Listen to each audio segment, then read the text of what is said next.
Shalom. Selamat datang dalam acara perdana mendalami Alkitab bersama Berea Bible Study Group.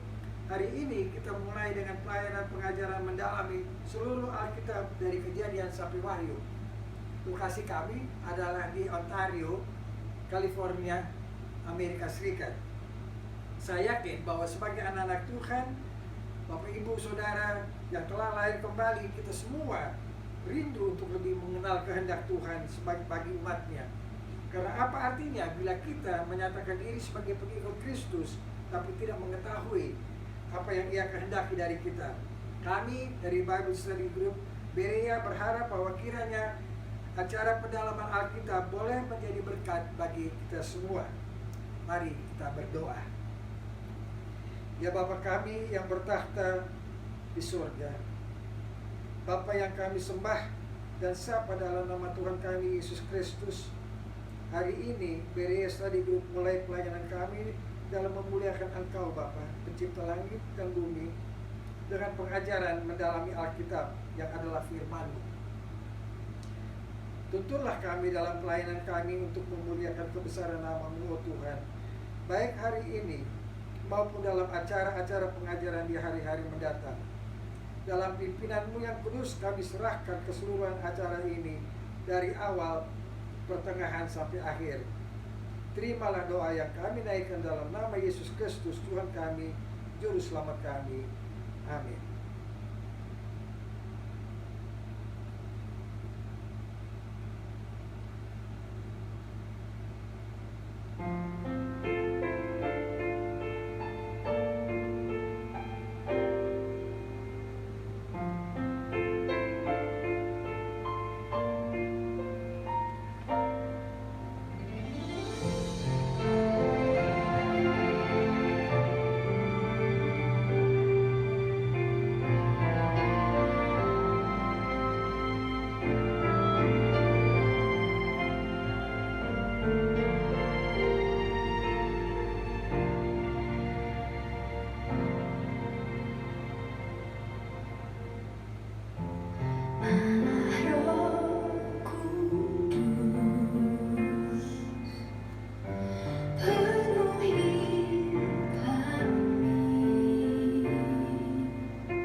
akan menyampaikan firman-Mu. Kiranya Engkau mengurapi hamba-Mu, agar setiap kata yang keluar dari mulut kami adalah semata-mata apa yang Engkau hendak sampaikan kepada umat-Mu.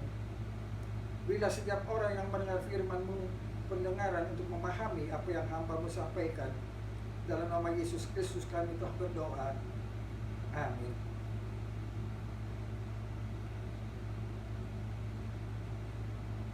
Bapak Ibu, saudara sekalian, pada hari ini kita mulai acara kita untuk mendalami Alkitab. Sebelumnya saya ingin menyampaikan beberapa ketentuan dan pengharapan kami. Pertama-tama, Alkitab adalah firman Tuhan yang keluar dari mulut Allah. Alkitab itu bukan berisi firman Tuhan, tapi Alkitab itu adalah firman Tuhan. Dan kami berharap bahwa sementara Tuhan Yesus masih menunda kedatangannya untuk menjemput kita semua, dengan perkenannya kami akan mengajak Bapak Ibu Saudara untuk menjelajahi seluruh Alkitab. Dan kami bukan belajar di Alkitab ini untuk mengetahui isi kitab, untuk mengerti apa setiap pasal, apa arti daripada setiap ayat. Tapi yang kami lakukan di sini adalah mencari maksud Tuhan. Apa kehendak Tuhan? Apa yang terjadi pada kita sebagai umatnya? Bahkan kepada seluruh umat manusia, biarlah kehendak Tuhan itu tidak ditaati. Apa yang terjadi bila kehendak Tuhan ditaati? Apakah ada konsekuensinya? Nah, inilah yang ingin kami ajak Bapak Ibu Saudara untuk bersama-sama dengan kami mempelajarinya. Maksud Tuhan, kehendak Tuhan, konsekuensi daripada melanggar kehendak Tuhan atau mentaati kehendak Tuhan. Dan ini semua ada di dalam Alkitab, karena Alkitab adalah firman Allah. Dan kami juga ingin mengerti apa rencana Tuhan, khususnya dalam hari-hari ini, di mana banyak ketidakpastian. Tuhan sudah menyampaikan itu kepada kita melalui nubuatan-nubuatan. Nah, itulah yang kita sebut barangkali eskatologi. Kita akan berusaha melihat apa nubuatan-nubuatan yang masih belum terpenuhi untuk umat manusia, bahkan untuk juga anak-anak Tuhan sendiri. Sekarang sebelum kita mulai, saya ingin mengajak Bapak Ibu Saudara untuk bertanya dan cari jawabannya. Mengapa kita ikuti pengajaran Alkitab? Untuk mendapat gambarannya, saya mau mengutip bacaan dari dua kitab, satu dari kitab Efesus, yaitu Efesus 2 ayat 8 dan 9, dan yang satu adalah dari Roma, kitab Roma. Dalam Efesus 2 ayat 8 dan 9 dikatakan bahwa sebab karena kasih karunia kamu diselamatkan oleh iman. Itu bukan hasil usahamu, tetapi pemberian Allah. Itu bukan hasil pekerjaanmu. Jangan ada orang yang memegahkan diri. Manusia pada waktu dia lahir sebagai makhluk yang berdosa. Oleh karena itu manusia yang berdosa itu sudah terkutuk dari lahirnya. Setiap manusia, siapapun dia. Dan oleh karena itu, dalam kasih karunia Tuhan, dia telah memberikan Tuhan Yesus Kristus untuk menebus dosa-dosa dan mengambil alih kutukan yang telah sebetulnya merupakan bahagian daripada umat manusia. Dan oleh karena itu, Alkitab mengatakan, bila mana kita percaya bahwa Tuhan Yesus telah datang untuk mengambil dosa-dosa kita, kita akan diselamatkan. Itulah disebut iman. Iman percaya. Ya. Dan kita juga harus percaya bahwa Tuhan Yesus itu mengambil alih kutukan, mengalami siksaan penganiayaan sampai dia itu mati dipaku di kayu salib untuk saudara dan saya. Dan itu harus kita ingat. Dan inilah yang dikatakan di dalam Efesus ini, bahwa Tuhan Yesus yang telah mengambil alih kutukan dari kita, dan bila kita mempercayai, kita akan bisa selamat. Tapi kalau kita tidak percaya, sekalipun Tuhan Yesus telah disalibkan, mati, dikuburkan dan bangkit, bahkan sekarang berada di sebelah kanan Allah Bapa, kalau kita tidak mempercayai itu, sekalipun itu telah terjadi, kita tidak akan selamat. Adalah iman percaya kita yang menyelamatkan kita. Bacaan yang kedua adalah dari kitab Roma, yaitu Roma 10 ayat 17. Dikatakan di sini, jadi iman timbul dari pendengaran, dan pendengaran oleh firman Kristus. Jadi iman yang kita baca di dalam kitab Efesus itu hanya bisa timbul dari pendengaran. Dan yang didengar adalah firman Kristus. Firman Kristus adalah Alkitab. Seperti saya katakan tadi, Alkitab adalah firman Allah. Pada kesempatan ini juga saya ingin menyampaikan kepada saudara bahwa mengikuti pengajaran Alkitab bisa mudah, tapi bisa juga sulit. Baiklah, kita lihat apa yang dikatakan Alkitab mengenai memperoleh pengertian akan firman Allah. Kita akan membaca beberapa kutipan ayat dari Alkitab untuk melihat apa penyebab daripada kesulitan untuk membaca dan memahami Alkitab, dan apa yang harus terjadi untuk mempermudah pemahaman itu. Saya mulai dengan mengutip dari 1 Korintus 2 ayat 14 yang mengatakan, tetapi manusia duniawi tidak menerima apa yang berasal dari roh Allah, karena hal itu baginya adalah suatu kebodohan, dan ia tidak dapat memahaminya, sebab hal itu hanya dapat dinilai secara rohani. Pertanyaannya adalah, apa manusia duniawi? Ya, manusia duniawi adalah manusia yang tidak terdorong, ya. Dia tidak mendapat dorongan untuk mencari Tuhan. Kenapa? Karena dia menilai segala sesuatu itu dengan kemampuan jasmani saja. Tidak ada dorongan dari dalam dirinya untuk mencari dan bersekutu dengan Tuhan. Yesus katakan dalam percakapannya dengan wanita Samaria tentang siapa Allah dan bagaimana cara untuk menyembahnya. Tuhan Yesus katakan Allah itu roh, dan barang siapa menyembah dia harus menyembahnya dalam roh dan kebenaran. Karena manusia duniawi ini tidak memiliki kehidupan rohani, maka ia tidak dapat menyembah dan bersekutu dengan Allah. Kutipan berikutnya saya ambil dari 2 Timotius 3 ayat 15 dan 16 yang mengatakan, ingatlah juga bahwa dari kecil engkau sudah mengenal kitab suci yang dapat memberi hikmat kepadamu dan menuntun engkau kepada keselamatan oleh iman kepada Kristus. Segala tulisan yang diilhamkan Allah memang bermanfaat untuk mengajar, untuk menyatakan kesalahan, untuk memperbaiki kelakuan, dan untuk mendidik orang dalam kebenaran. Jadi kita lihat di sini kembali lagi, kitab suci adalah tulisan yang diilhamkan Allah. Jadi untuk memahami apa yang Allah sampaikan itu, kita harus mempunyai suatu kehidupan rohani. Tanpa kehidupan rohani, pemahaman itu tidak akan terjadi. Kita tidak akan mungkin bisa memahami apa yang kita dengar, yang disampaikan mengenai dari Alkitab. Kita bisa ngantuk atau pikiran kita akan bisa lari kemana-mana. Karena bagi kita itu nggak masuk di akal, it doesn't make sense. Ya, jadi oleh karena itu, manusia itu harus mempunyai suatu kehidupan kerohanian.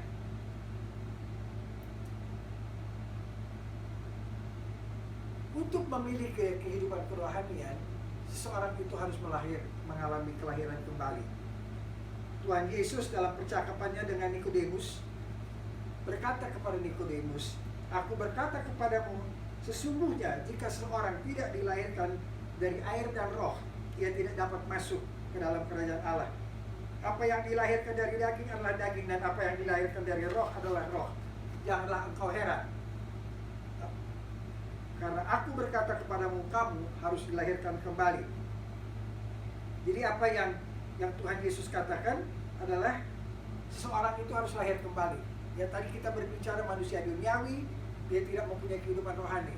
Jadi dia harus mempunyai kehidupan rohani. Kehidupan rohani itu kita bilang bahwa iman timbul dari pendengaran. Tapi pendengaran itu sebelum bisa dia menjadi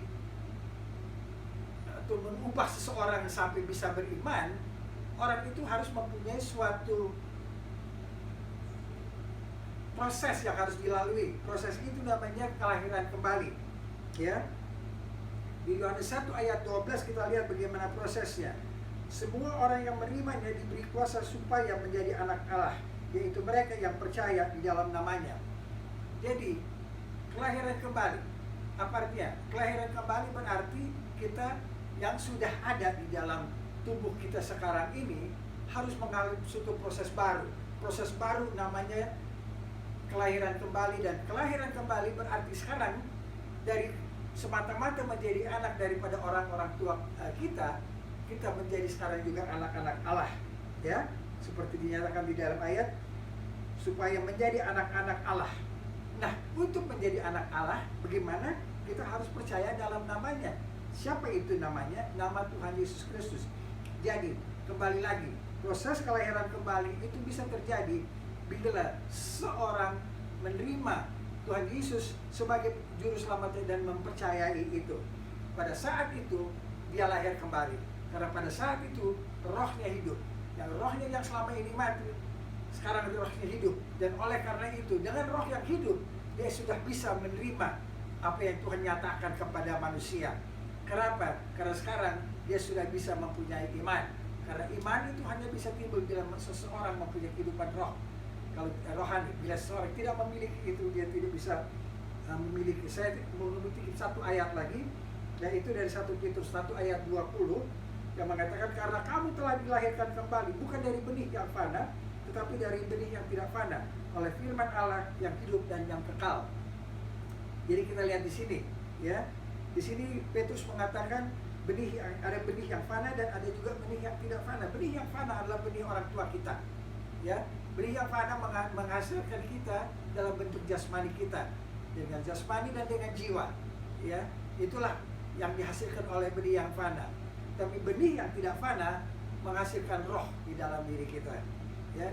Jadi akhirnya kita menjadi manusia yang utuh, ya, jasmani, jiwa, dan rohani, ya. Dan itulah yang memberikan kepada kita suatu kehidupan yang kekal. Kembali, sebelum kita mengikuti pengajaran, Alkitab adalah firman Allah. Pendalaman Alkitab adalah untuk manusia yang sudah lahir kembali, sehingga apa yang kita dengar merupakan sesuatu yang membangun atas iman percaya kita. Dan saya juga ingin menyampaikan bahwasanya di dalam melakukan penafsiran Alkitab di sini, kami menggunakan historical grammatical method, kecuali bila Alkitab sendiri menggunakan metafor, kiasan, atau alegori. Misalnya seperti di Galatia 4 yang digunakan oleh Rasul Paulus sendiri. Ya, baru kita menggunakan alegori juga. Tapi selama tidak ada suatu pernyataan yang spesifik bahwasanya Alkitab itu menceritakan kiasan atau seperti Tuhan Yesus memberikan perumpamaan, kami akan menafsirkan firman Tuhan itu secara harafiah, yaitu dengan menggunakan metode harafiah yang secara historis telah disampaikan oleh para rasul dan juga kemudian ditafsirkan oleh bapak-bapak gereja. Sebelum kita juga mulai, saya ingin, karena sudah kita membicarakannya, bertanya, bagaimana kalau saudara ragu-ragu apakah sudah lahir kembali? Karena di samping itu menyulitkan Bapak Ibu Saudara untuk memahami isi Alkitab, itu juga mempunyai suatu konsekuensi yang saya kira cukup dramatis, ya. Karena ini menyangkut kehidupan yang kekal, ya. Bila saudara belum lahir kembali, saudara akan sulit, bahkan mustahil untuk memperoleh hidup yang kekal, karena saudara itu tidak mempunyai iman percaya. Oleh karena itu, saya kira kalau saudara meragukan diri saudara apakah sudah lahir kembali atau belum, saya kira lebih baik saudara mendekati atau menghubungi, ya, seorang hamba Tuhan yang bisa memberi penjelasan kepada saudara bagaimana, apakah status keberadaan iman saudara atau kehidupan kerohanian saudara. Apakah saudara sudah lahir kembali atau saudara belum lahir kembali. Kami juga bersedia untuk membantu Bapak Ibu Saudara yang mempunyai rasa ketidakyakinan itu untuk bersama-sama memohon kepada Tuhan supaya Bapak Ibu Saudara mendapatkan keyakinan penuh bahwa Bapak, Ibu, Saudara sudah lahir kembali. Jawab, tanpa lahir kembali tidak bisa masuk surga, dan alternatif dari surga saya kira saudara bisa isi sendiri, ya, apa alternatif dari surga, yaitu bukan surga. Sekarang saya mau mengajak Bapak Ibu Saudara untuk melihat statistik mengenai kebiasaan membaca Alkitab orang-orang dewasa di Amerika Serikat. Ya, itu karakteristiknya yang ada dicantumkan di sini adalah keseringannya, frekuensinya, yaitu setiap hari, lebih dari 4 kali seminggu, antara 2 sampai 4 kali seminggu, sekali sebulan, antara 3 sampai 4 kali 1 tahun, antara 1 sampai 2 kali 1 tahun, kurang dari sekali setahun, tidak pernah. Itu merupakan karakteristik yang diselidiki, diteliti, kebiasaan membaca daripada orang dewasa di Amerika Serikat. Dan mereka lakukan ini, para penjajah pendapat itu melakukan ini untuk tahun 2018, 2019, dan 2020. Dan ini diterbitkan belum lama, yang terakhir ini tahun 2021 diterbitkan untuk tahun 2020. Hasilnya, sebagai Bapak Ibu sendiri bisa melihat, adalah bahwa yang membaca Alkitab setiap hari itu adalah 16%. Yang membaca lebih dari 4 kali 1 minggu adalah 3%. Jadi 19% membaca lebih daripada 1 kali 1 minggu. Dan yang membaca antara 2 sampai 4 kali seminggu 10%, sekali seminggu 9%. Yang tidak pernah 34%. Jadi kalau kita lihat, ini sebetulnya yang mau kita lihat ini adalah apa? Yang kita mau lihat daripada jajak pendapat ini atau dari survei ini, yang kita mau lihat sebetulnya adalah seringnya, karena kita lagi mendalami Alkitab, seringnya kebiasaan orang membaca, ya. Dan saya kira kita nanti bisa menyimpulkan, ya, daripada apa yang diperoleh itu, akibatnya terhadap kehidupan kerohanian, ya, sebagaimana tadi sudah kita menyebut, mengutip ayat-ayat yang baru disampaikan. Sekarang kita lihat, ya, yang tadi adalah teorinya, sekarang kita lihat prakteknya, ya, bagaimana itu sebetulnya dilakukan di Amerika Serikat. Saya kira Anda sendiri bisa barangkali juga memperoleh atau mendapat suatu atau menduga bagaimana itu dilakukan di Indonesia, ya. Terlebih-lebih bahwa Amerika yang selama ini dinyatakan sebagai negara di mana kehidupan kekristenan itu sangat tinggi, ya, saudara nanti bisa menyimpulkan sendiri dibandingkan dengan kehidupan kerohanian kekristenan di Indonesia. Baik, jadi kita lihat 16% membaca setiap hari dan 34% tidak pernah membaca. Jadi kalau kita lihat yang membaca dari 2 sampai 4 kali 1 minggu atau lebih sering adalah 29%. 29% membaca lebih dari 2 sampai 4 kali seminggu, ya. Kalau kita, jadi bagi saya itu sebetulnya saya agak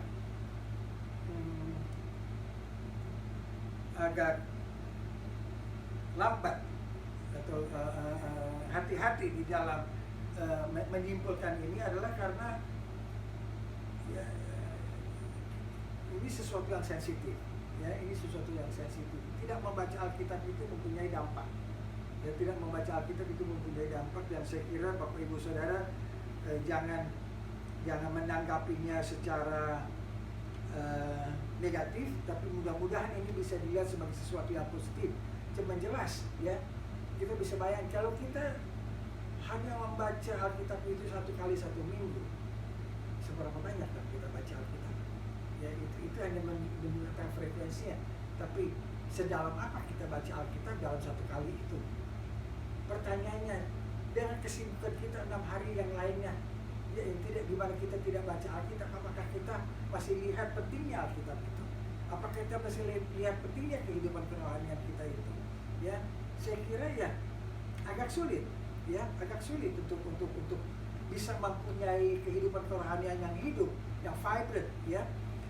Bila kita hanya membaca Alkitab seminggu sekali, ya itu menjadi kayak saya bilang suam-suam pupus saja barangkali masih baik, ya berarti itu benar-benar lemah, ya lemah itu kalau kita membaca hanya satu kali seminggu, apalagi tidak pernah. Sekarang kita lihat yang slide berikutnya adalah apa yang merupakan hambatan-hambatan orang untuk membaca Alkitab. 24% mengatakan tidak ada hambatan sama sekali, ya tidak ada hambatan sama sekali. 19% mengatakan nggak ada cukup waktu, ya hambatan waktu. 8% mengatakan bahasanya terlalu sulit untuk dimengerti. 6% mengatakan saya terus terang nggak excited, ya untuk membaca Alkitab. Banyak hal-hal yang lain yang lebih menarik bagi saya, mendingan saya browsing di internet untuk lihat apa yang lagi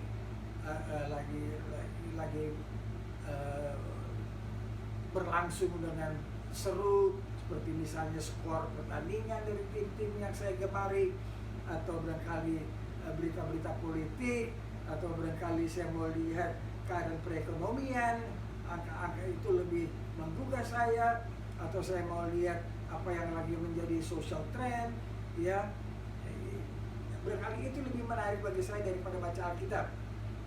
Jadi saya tidak excited, dan itu ada 6%, ya yang tidak membaca Alkitab karena mereka tidak rasa excited. Ada juga pada saya mulainya dari mana ya baca Alkitab. Kembali lagi, ini ada kaitannya dengan kalau Anda lihat di lajur komennya itu barangkali kurang pengertian. Ada yang mengatakan saya nggak ngerti latar belakang dari pasal atau kitab yang saya sedang baca. Apa yang melatar belakangi cerita ini semua, ya. Jadi kembali lagi ini bersatu pada kurang pengertian. Cerita-ceritanya membingungkan. Atau layout daripada Alkitab yang biasanya itu 2 lajur itu agak sulit, ya untuk kita menavigasinya. Dan atau saya mempunyai kesulitan untuk menemukan ayat-ayat yang saya cari. Jadi boleh dikatakan banyak hal-hal yang tidak begitu memudahkan orang-orang untuk membaca Alkitab. Ya, kalau kita lihat angkanya, ya hanya untuk mengunci, ya dan menyimpulkan data-data yang kita baca ini, ya. Kalau kita melihat angka-angkanya 24% dan 23%, yaitu other don't know sama do not use the Bible itu. Jadi total 47% itu permasalahannya cukup jelas, atau tidak ada masalah atau bermasalah, cukup jelas. Tapi kalau kita lihat sisanya, yaitu kurang lebih berapa? 53% itu kalau kita lihat di lajur komennya itu semua itu adalah kurang pengertian. Kalau itu adalah bersangkut paut dengan kurang pengertian, saya kira itu bisa diatasi dengan memberi pengertian. Siapa yang bisa memberi pengertian? Yang bisa memberi pengertian adalah gereja. Gereja harus melakukan outreach, ya harus berusaha menjangkau orang-orang yang mempunyai atau tidak mengerti atau kurang mengerti kenapa membaca Alkitab itu penting.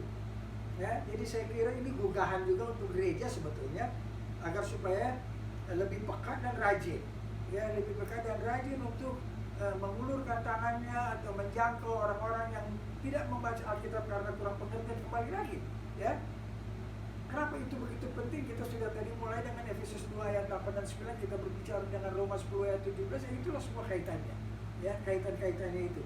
Ini bukan masalah orang mengerti Alkitab supaya jadi pintar ngomong mengenai Alkitab. Ini masalahnya nih, hidup dan mati, ya kehidupan yang kekal atau di surga bersama Tuhan Yesus atau masuk neraka. Saya kira itu penting, ya. Saya maaf kalau saya agak gamblang dalam hal ini, tapi saya kira ya saya tidak juga bisa mempermanis argumentasinya, karena itulah pilihannya, masuk surga atau tidak masuk surga. Dan tidak masuk surga berarti tempatnya adalah neraka. Setandas itu, ya.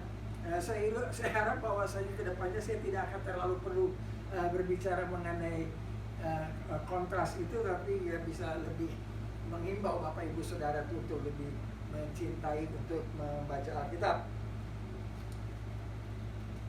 Baiklah, sekarang kita mulai masuk dalam kitab Kejadian. Ya, jadi tadi adalah pengantar kenapa kita berkumpul di sini, kenapa kita melakukan dan mengikuti pengajaran. Tapi sekarang kita sudah masuk ke dalam Alkitabnya sendiri. Ya, kita mulai dengan kitab Kejadian. Di dalam kitab Kejadian bahasa Ibrani menyebutnya Bereshit, artinya awal. Ya.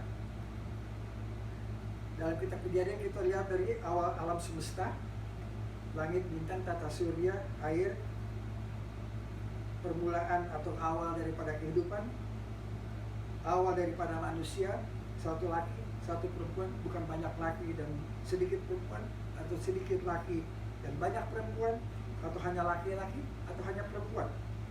Ya, satu laki dan satu perempuan. Kita juga membaca mengenai keluarga. Ya, kita juga membaca pertama kali mengenai dosa dan kejahatan.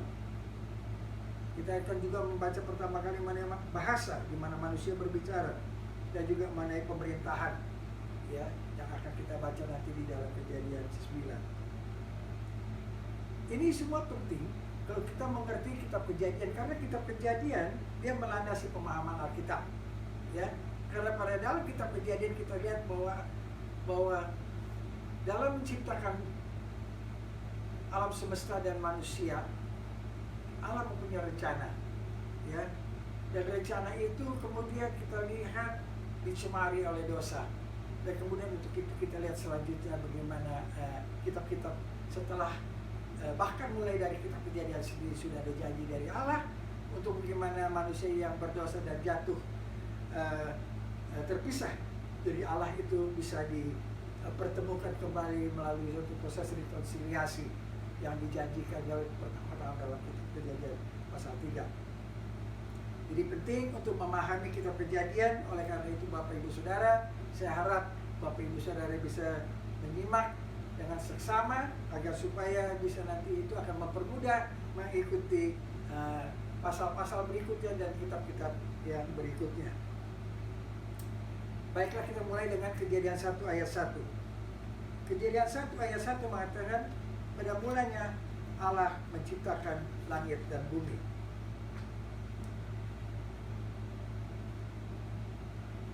Ya, pada mulanya Allah menciptakan langit dan bumi. Saya mau memfokus kepada 3 kata pertama daripada Kejadian 1 ayat 1. Saya akan jelaskan kenapa itu penting. Jadi, ketiga kata pertama di dalam Kejadian 1 ayat 1 adalah pada mulanya Allah. Ya. Jadi kita jangan berbicara dulu mengenai penciptaan, tapi kita ngomong dulu mengenai siapa yang menciptakan. Karena ini penting. Ini penting karena ini akan nanti berkaitan dengan sisa daripada Alkitab. Ya. Jadi yang menciptakan langit dan bumi itu adalah Allah. Akan ada nanti tantangan-tantangan yang itu kita bahas nanti sebentar lagi. Tapi pada mulanya Allah. Kalau kita ngomong pada mulanya, kita berbicara mengenai konsep waktu. Ya, konsep waktu. Nah, kalau kita melihat, membaca bahwa pada mulanya adalah suatu penciptaan, ya, satu creation, yaitu penciptaan langit dan bumi, kita akan lihat bahwa subjeknya sudah ada sebelum penciptaan itu terjadi. Tidak mungkin subjeknya itu terjadi bersamaan dengan penciptaannya. Dia harus mulai ada, ya kan? Suatu buku ditulis oleh seorang penulis. Sebelum buku itu ditulis sudah ada penulisnya. Ya, tidak mungkin buku itu dan ada bersama-samaan dengan si penulis. Mesti ada si penulis dulu, baru buku itu ditulis. Begitu juga dengan langit dan bumi. Sebelum ada langit dan bumi berarti sudah ada Allah. Ya, dan karena ada pada kita berbicara mengenai pada mulanya, itu sekarang kita berbicara mengenai konsep waktu.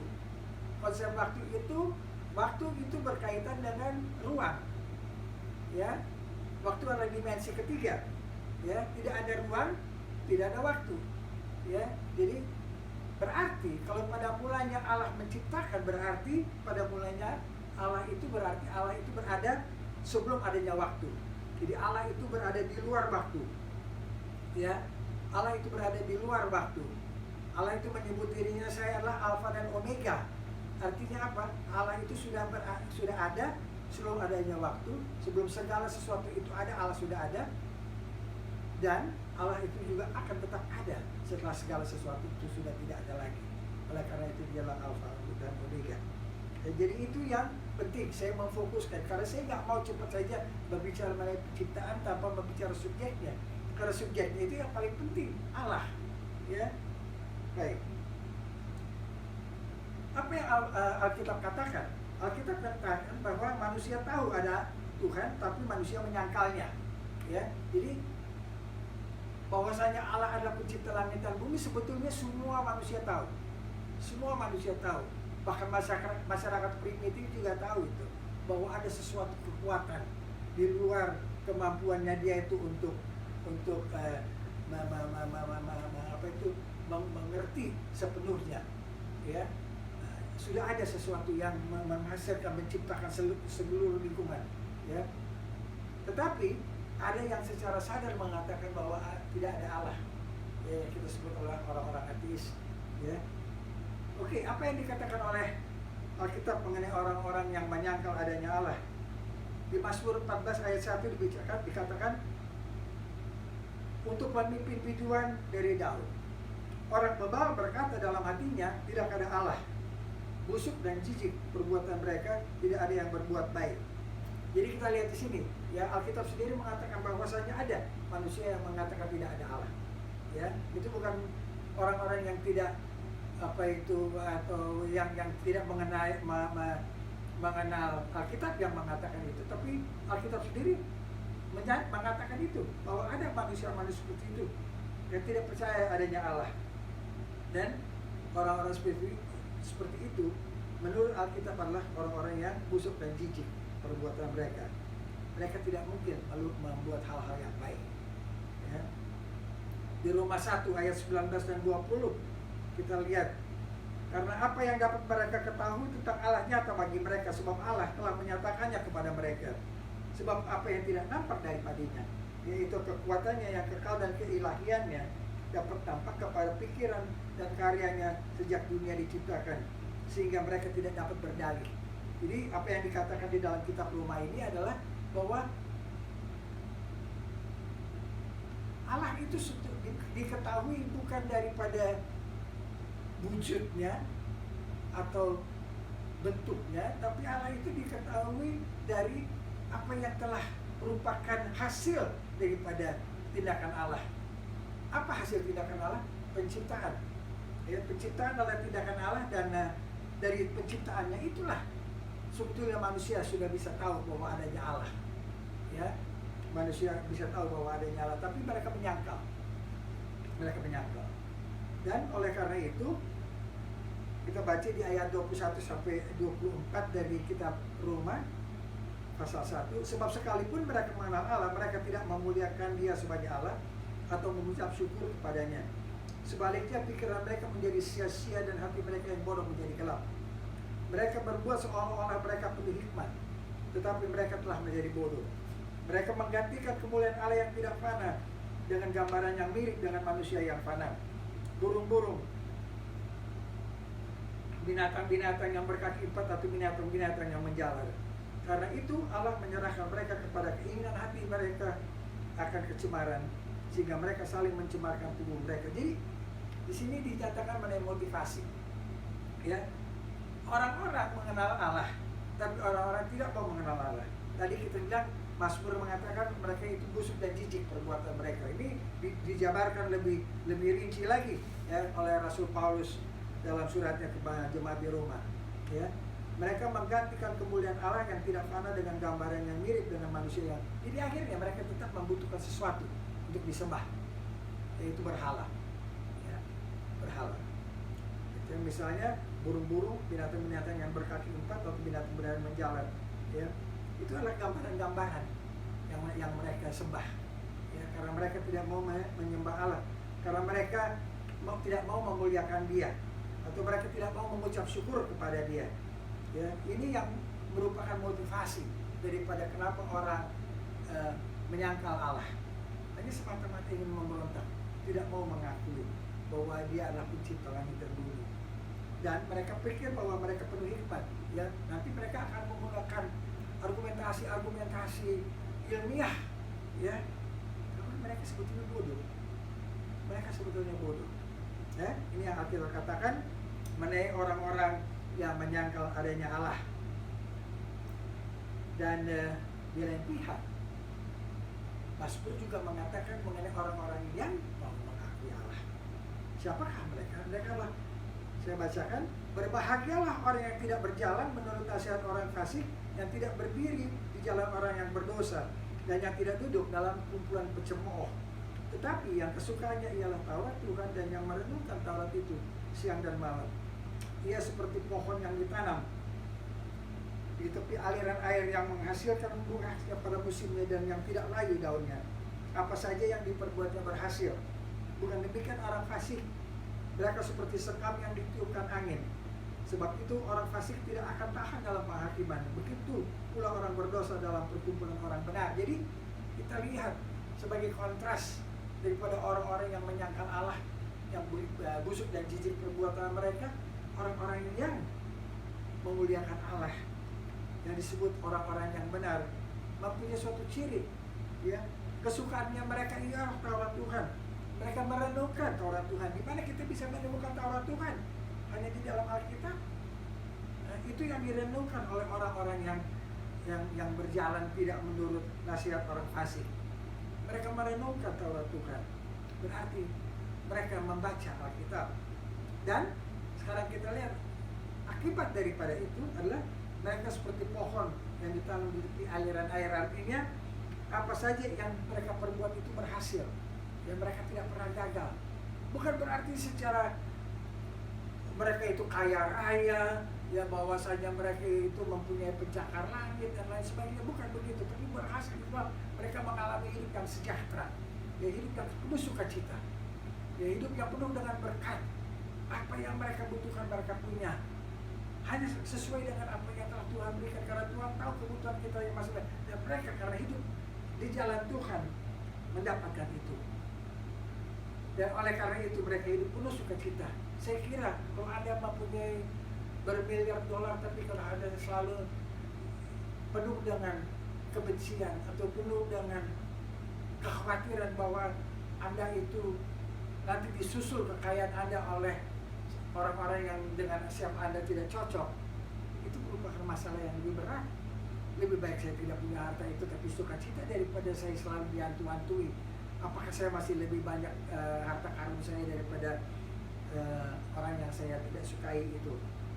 Jadi karena itu pada akhirnya itu adalah yang kita rasakan adalah tubuh kita kan, karena kalau pikiran kita busuk, pikiran kita selalu ingin mau melebihi daripada orang lain, itu adalah perasaan kita itu selalu tidak tenang, selalu gelisah, selalu seperti menoleh ke belakang, ya, siapa yang mengejar saya. Jadi itulah perbandingannya dengan orang-orang yang hidup, yang merenungkan Taurat Tuhan siang dan malam. Mereka, apa yang mereka perbuat selalu berhasil. Kembali kita Kejadian 1 ayat 1. Pada mulanya Allah menciptakan langit dan bumi.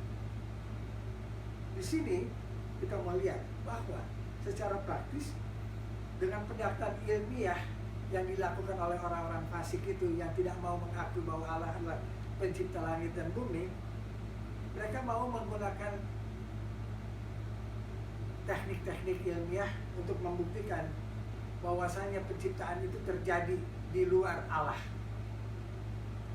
Pertanyaannya, ya, yang kita ajukan kepada orang-orang ilmiah itu, yang sampai hari ini mereka belum dapat jawabannya. Orang-orang percaya sudah tahu apa jawabannya. Bagaimana langit dan bumi diciptakan? Terjadi, Allah yang menciptakan. Sederhana dan jelas. Dan saya yakin juga benar dibandingkan dengan orang-orang yang menggunakan metode-metode ilmiah untuk membuktikan bahwa ini sesuatu terjadi Big Bang atau apa, ya. Sekarang karena kalau bukan pada mulanya apa yang menciptakan itu? Apakah suatu massa gas yang mengambang di angkasa? Dari mana massa gas itu? Ya. Jarak dari bumi dari matahari memimpikan kehidupan. Apakah itu suatu kebetulan? Bagaimana jaraknya itu bisa bertepatan sekali antara bumi dengan matahari sehingga tidak kepanasan atau tidak kedinginan? Ya, kalau terlalu dekat itu bumi meleleh, kalau terlalu jauh itu bumi membeku. Tapi dengan adanya jarak antara bumi dengan matahari begitu tepat, apakah tidak ada perancangnya? Apakah itu suatu hal yang terjadi secara acak, secara random? Berapa persentase kira-kira kemungkinan itu? Ya. Dan kalau itu terjadi secara acak, secara random, berarti kita berbicara mengenai suatu matahari dan bumi itu yang mempunyai kemampuan untuk bergeser satu dari yang lain. Apakah pergeseran itu akan permanen? Apakah pergeseran itu akan sementara waktu? Bagaimana menghitungnya? Siapa yang bisa menghitungnya? Saya kira probabilitasnya itu terlalu rendah ya untuk kita katakan mempunyai arti. Ya. Kenapa atmosfer itu 79% nitrogen, 20% oksigen dan 1% lain-lain gas? Kenapa? Kenapa itu merupakan satu kebetulan? Berapa persen kemungkinan itu? Ya, probabilitasnya berapa persen? Bapak Ibu Saudara, kalau kita menggabungkan, mengkombinasikan hanya poin-poin yang saya baru ucapkan itu, kalau kita itu merupakan baru sebahagian daripada aspek kehidupan manusia. Kalau kita mengkombinasikan itu, betapa kecilnya kemungkinan, bahkan kita bilang secara matematis itu suatu kemustahilan. Ya, saya kira itu sia-sia. Jadi apa yang tadi kita baca di Roma itu betul, ya. Mereka pikir mereka berhikmat, padahal mereka bodoh. Mereka melakukan penelitian itu, uang semua tuh yang dikeluarkan untuk melakukan penelitian, untuk membuktikan bahwa terjadi sesuatu entah berapa miliar tahun yang lalu itu. Dan saya kira dalam kehidupan saya ini, dunia ini bertambah tua atau alam semesta bertambah tua dengan beberapa miliar tahun. Sedangkan saya baru berumur 74 tahun. Bayangkan dalam 74 tahun aja alam semesta bisa bertambah bermiliar tahun. Jadi sebetulnya what's the point? Ya kan? Poinnya adalah bahwasanya ini orang hanya tidak mau menyembah Tuhan aja. Hanya mau membuktikan itu aja. Mencari kayak anak bandel gitu. Ya, hanya mau membuktikan nggak ada Tuhan. Ini saya buktiin bahwa nggak ada Tuhan, sebetulnya penciptaan terjadi. Tapi akhirnya capek sendiri mereka. Sampai hari ini juga mereka tidak akan bisa mendapat jawabannya. Orang-orang percaya sudah dapat jawabannya. Ya, sudah dapat jawabannya. Berpuluh abad yang lalu orang percaya sudah mendapat jawabannya. Yang mengatakan bahwa pada mulanya Allah menciptakan langit dan bumi. Ya, dan ada hal-hal yang kita tidak ketahui, ya kita bilang Allah yang tahu, dan tetap kita menggunakan otak yang alam, kita lakukan penelitian, tapi kita tidak melakukan penelitian untuk membuktikan bahwa penciptaan itu dilakukan oleh sesuatu atau terjadi oleh sesuatu di luar Allah. Kita lakukan penelitian untuk mempermudah kehidupan kita, ya, tidak untuk membuktikan bahwa tidak ada Allah. Kembali lagi Kejadian 1 ayat 1. Sekarang saya mau berbicara mengenai penciptaannya sendiri, ya. Kata kerja yang digunakan di dalam bahasa Ibrani adalah bara, ya. Bara, jadi pada waktu itu di sini pada mulanya Allah bara langit dan bumi, ya, menciptakan. Seringkali dikatakan bahwa bara itu merupakan menciptakan sesuatu dari suatu ketiadaan, ya. Sebenarnya tidak begitu, ya, karena kata bara itu juga digunakan di dalam Mazmur dan di dalam di dalam kitab Yesaya, ya. Dalam kitab Yesaya dan Mazmur itu kata bara itu yang tidak ada kaitannya dengan penciptaan itu juga digunakan di situ. Jadi oleh karena itu kata bara itu tidak perlu kita jadikan sebagai suatu penjelasan bahwasanya Allah menciptakan sesuatu dari ketiadaan, tapi kita mesti lihat itu secara kontekstual saja, ya. Kalau tidak ada langit dan bumi, Allah menciptakan, ya dia menciptakan sesuatu yang dari tiada menjadi ada, ya. Nah, bukan kata kerjanya yang menentukan itu, tapi konteksnya yang akan memberikan kepada kita pengertian itu.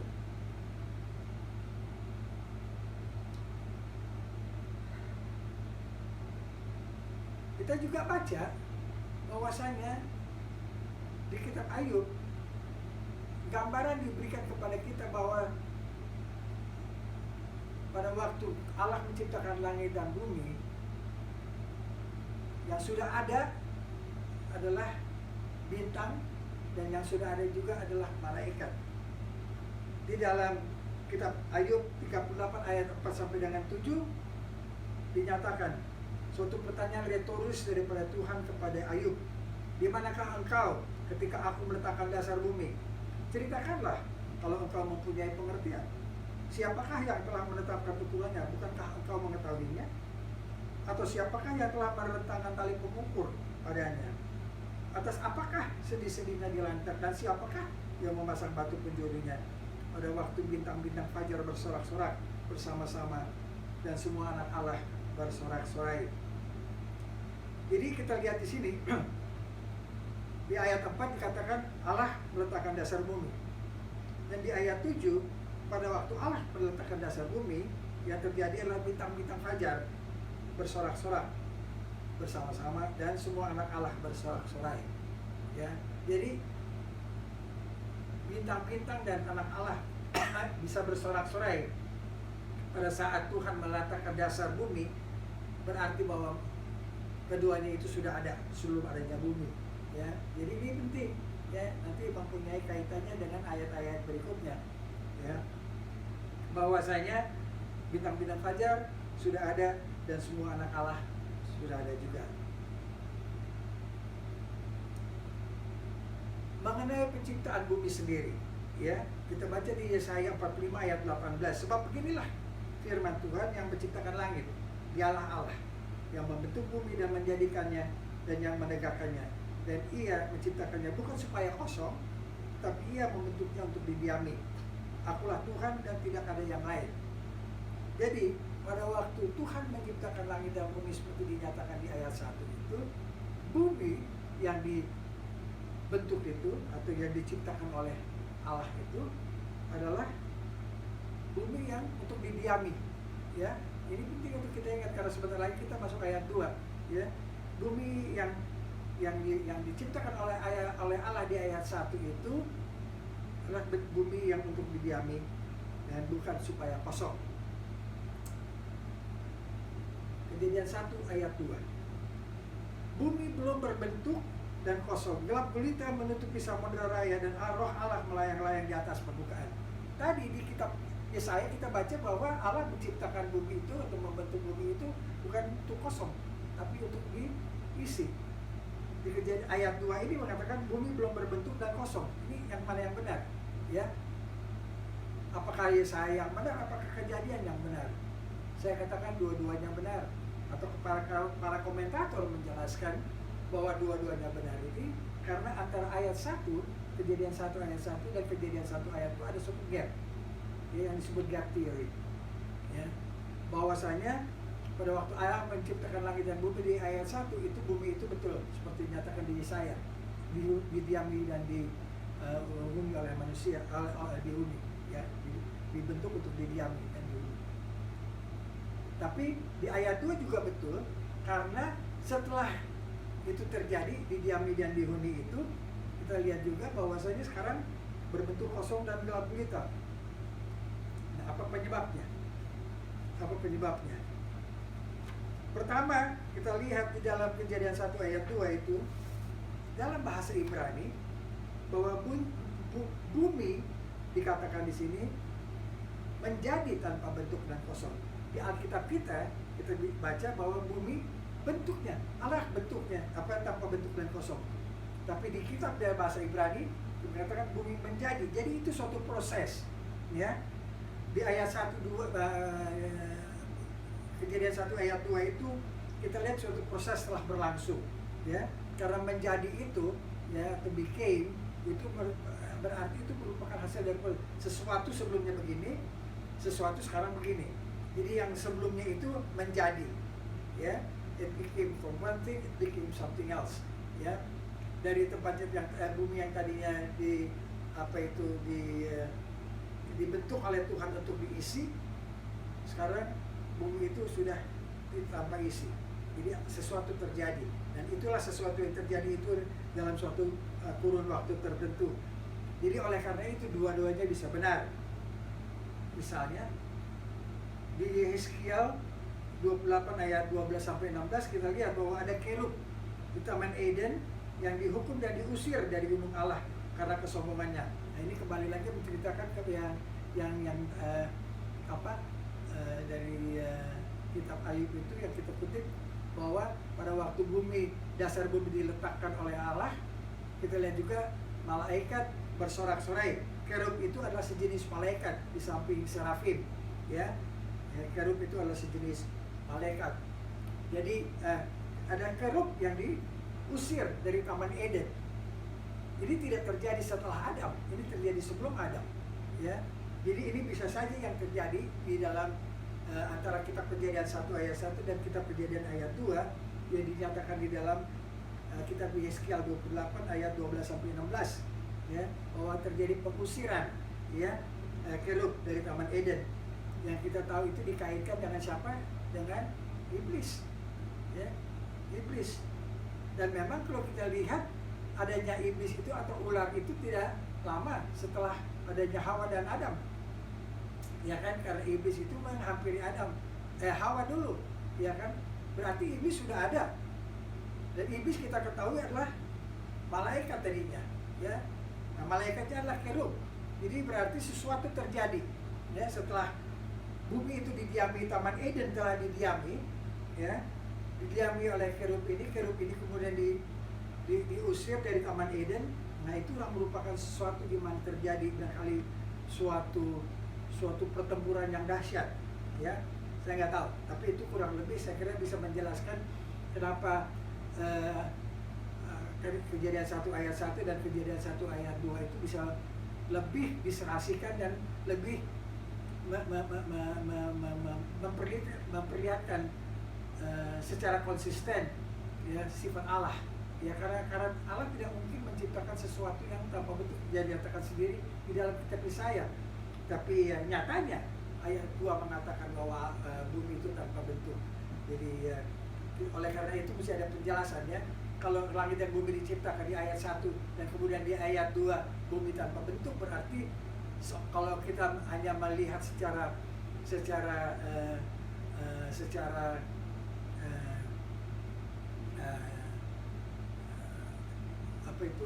dangkal, kita akan melihat bahwasanya itu adalah Tuhan menciptakan bumi yang tanpa bentuk dan kosong, ya, padahal di Yesaya tidak demikian.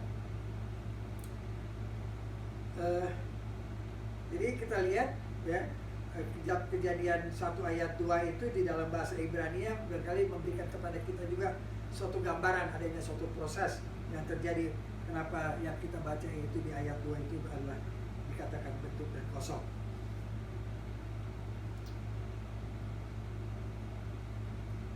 Jadi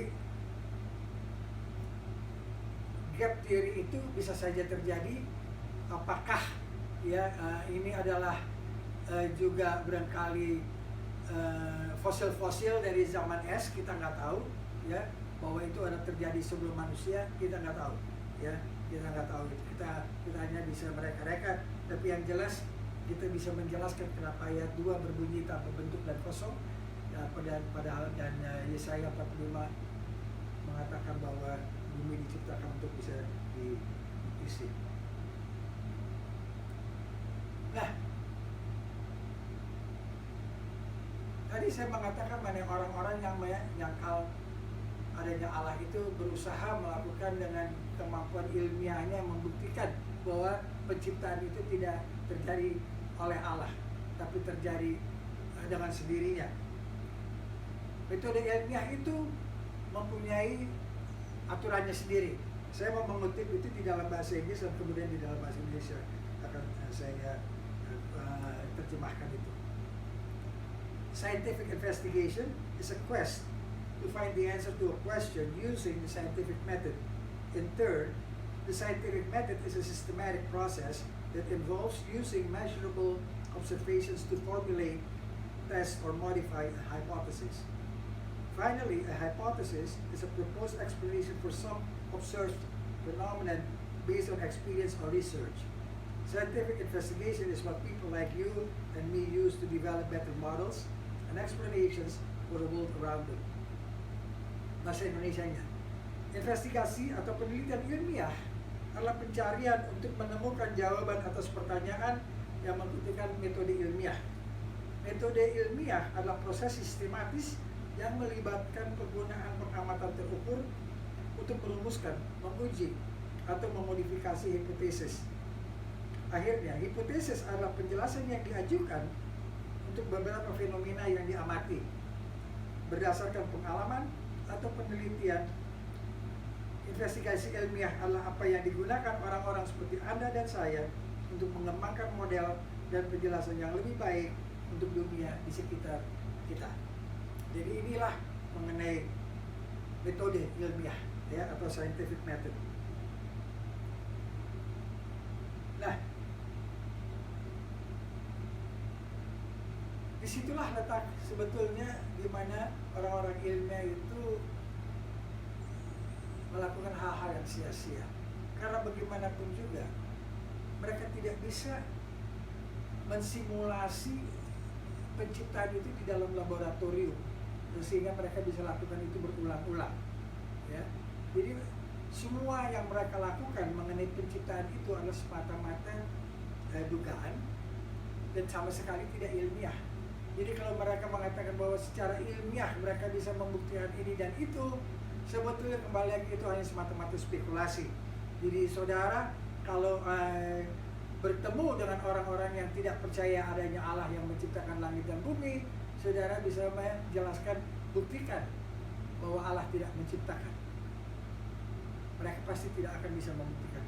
Buktikan bahwasanya fenomena yang Anda bilang terjadi secara alamiah itu sungguh-sungguh mungkin. Berapakah persentase kemungkinan itu? Mereka juga pasti tidak akan bisa menjawab. Jadi jangan dibingungkan terlebih-lebih, apalagi kalau mereka menyandang gelar-gelar PhD dan lain sebagainya mengenai pengetahuan antariksa atau ruang angkasa dan lain sebagainya, atau astronomi.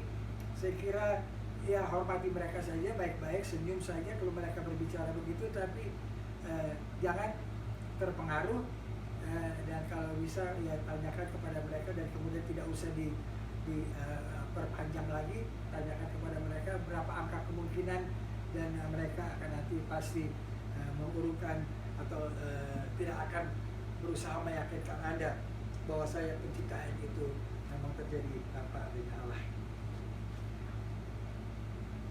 Ya, jadi ini yang saya kira kenapa saya mencantumkan ya mengenai scientific investigation itu adalah semata-mata untuk memberikan kepada kita suatu pegangan bahwasanya kita jangan digentarkan oleh orang-orang khususnya yang mempunyai apa itu advanced degrees ya dalam berbagai macam pengetahuan, ya bisa nanti menggoncangkan iman kita. Jangan sampai kita digoncangkan iman kita oleh mereka.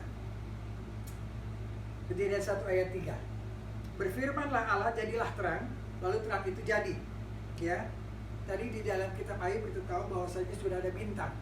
Ya, jadi ini bukan berarti Tuhan menciptakan bintang, ya, karena Tuhan menciptakan bintang sebelum bumi diciptakan.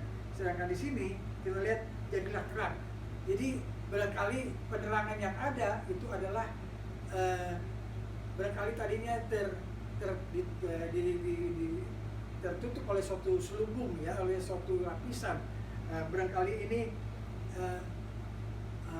terjadi yang sekarang kita kenal sebagai saman es, ya, saman es di mana segala sesuatu itu beku, ya, dan sama sekali jadi gelap, dan sama sekali oleh karena itu Tuhan meniadakan itu sehingga akhirnya terang yang itu bisa menembus ke bumi.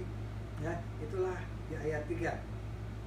Jadi ini bukan dengan menciptakan bintang karena bintang sudah diciptakan, atau dengan menempatkan matahari, karena matahari itu yang adalah salah satu bintang itu nanti akan kita lihat baru ditempatkan di tempat yang sekarang ini di ayat 16, sedangkan kita baru di ayat 3 ya. Jadi secara kronologis ini terjadi sebelum matahari itu menjadi benda penerang untuk bumi ini. Karena itu nanti kita akan baca.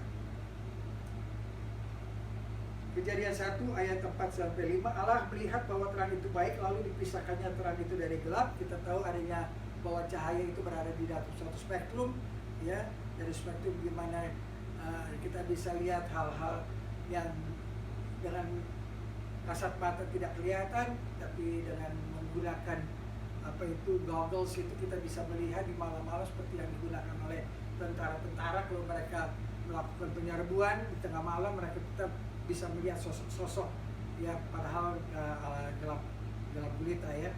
Nah itu jadi berarti memang adanya spektrum cahaya, dan itu dilakukan oleh Allah memisahkan itu ya, yang terang itu dari gelap. Dan Allah menamai terang itu siang dan gelap itu malam, jadilah petang dan jadilah pagi, itulah hari pertama. Dan itu berkali juga merupakan awal daripada bumi berputar pada sungguhnya ya, di mana di satu bahagian dari bumi itu gelap, di lain bahagian dari bumi itu terang ya. Jadi setiap tempat di bumi ini mengalami gelap dan terang, gelap dan terang, gelap dan terang ya. Yang tadinya itu belum ada, tapi di ayat 5 ini kita lihat bahwa itu terjadi. Kejadian 1 ayat 6-8, ini adalah kita mengakhiri pembahasan kita mengenai kitab Kejadian 1. Berfirmanlah Allah, jadilah cakrawala di tengah segala air untuk memisahkan air dari air. Maka Allah menjadikan cakrawala, dan ia memisahkan air yang ada di bawah, dan cakrawala itu dipisahkan dari air yang ada di atas. Dan jadilah demikian.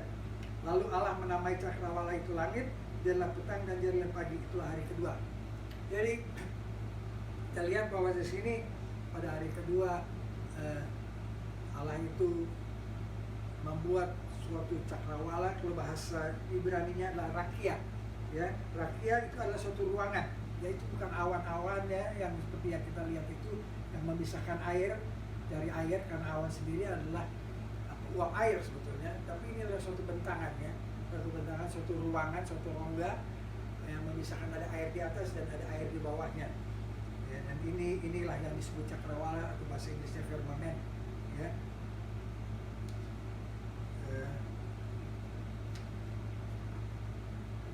Saya kira dengan kita membahas ayat 8 kita selesai untuk hari ini.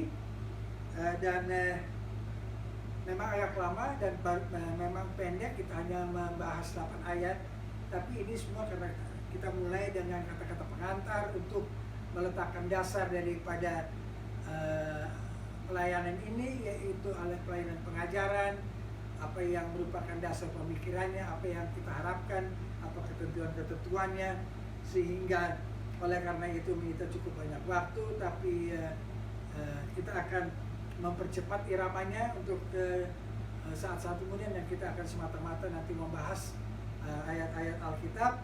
Dan kita akan mulai dengan ayat 9. Lazimnya kita mengadakan tanya jawab untuk 30 menit, tapi hari ini kita langsung saja akan menutup acara kita. Dan terima kasih banyak atas penyertaannya, dan mari kita berdoa.